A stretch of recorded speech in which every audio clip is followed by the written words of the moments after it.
जय श्री राम मित्रों। किसका श्राप बना था रावण की मृत्यु का कारण? आखिर कौन थी वेदवती? मित्रों, रामायण की कथा असुरों के राजा रावण के विनाश के इर्द गिर्द ही घूमती है। हम सब जानते हैं कि देवी सीता ही रावण की मृत्यु का कारण बनी थी, लेकिन क्या आप यह जानते हैं कि यह सब पहले से ही सुनिश्चित था? जी हाँ, रावण का अंत श्री राम के हाथों होना पहले से ही तय था। हालांकि इसकी वजह देवी सीता बनी, जो देवी वेदवती का ही पुनर्जन्म था। वेदवती देवी लक्ष्मी का ही एक अवतार थी, जिन्हें सीता जी का भी एक रूप माना जाता है। रावण के साथ जो भी घटित हुआ, वह सब इन्हीं के श्राप के कारण हुआ था। चलिए जानते हैं आखिर क्यों देवी वेदवती ने रावण को श्राप दिया था, जिसके कारण उसकी मृत्यु हुई। एक कथा के अनुसार एक बार वेदवती नाम की एक युवती वन में अपने ध्यान में लीन थी। वेदवती ब्रह्म ऋषि कुशध्वज की पुत्री थी। कुशध्वज को बृहस्पति का पुत्र कहा जाता है। कहते हैं अपने जन्म के कुछ समय बाद ही वेदवती को वेदों का ज्ञान हो गया था, इसलिए इनका नाम वेदवती रखा गया। वेदवती एक बहुत ही सुंदर कन्या थी, जो भगवान विष्णु की बहुत बड़ी भक्त थी। जैसे जैसे वह बड़ी हुई, उनकी भक्ति के साथ भगवान के लिए उसका प्रेम भी बढ़ता गया। वेदवती विष्णु जी से विवाह करना चाहती थी, इसलिए उन्हें प्रसन्न करने के लिए उसने कठोर तपस्या करने का निर्णय लिया।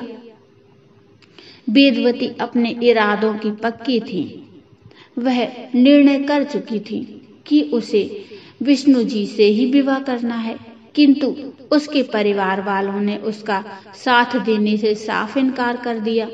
इसलिए विवश होकर वेदवती को अपना घर छोड़ना पड़ा और वह वन में चली गई। बाद में उसके परिवार ने उसे अपना लिया और वापस आश्रम ले आए। एक दिन जब वेदवती अपने ध्यान में लीन थी, तब एक असुर उनके पास आया और उससे विवाह करने के लिए कहने लगा। जब वेदवती ने उसका प्रस्ताव ठुकरा दिया, तब उस राक्षस ने उसके माता पिता का वध कर दिया, जिसके बाद वेदवती आश्रम में एकदम अकेली पड़ गई।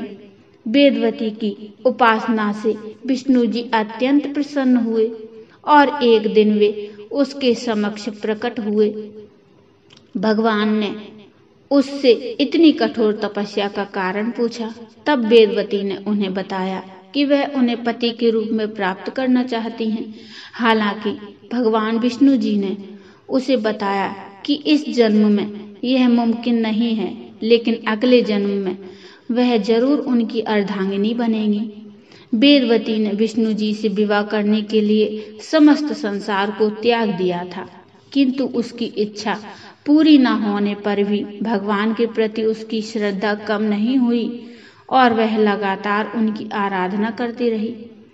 एक दिन जब वेदवती एकांत में अपनी तपस्या में मग्न थी, तभी उस समय का सबसे शक्तिशाली और खतरनाक असुर रावण वहां से गुजर रहा था।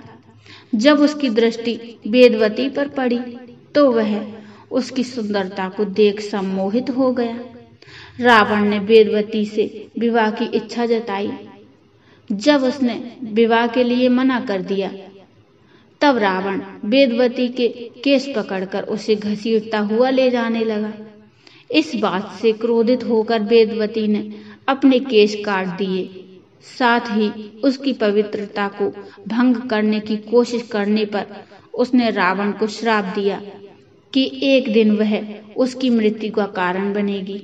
बाद में स्वयं को रावण से बचाने के लिए वेदवती ने अग्नि में कूदकर खुद को भस्म कर लिया।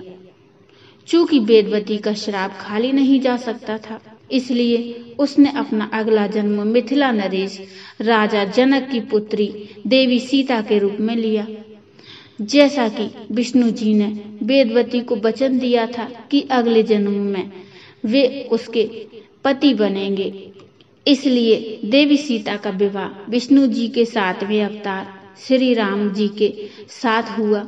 जब रावण ने छल से सीता जी का अपहरण किया था, तब श्री राम ने उसका वध करके अपनी पत्नी को छुड़ाया था।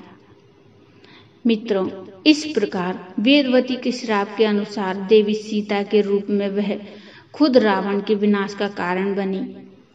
तो बोलो जय श्री राम, जय सिया राम।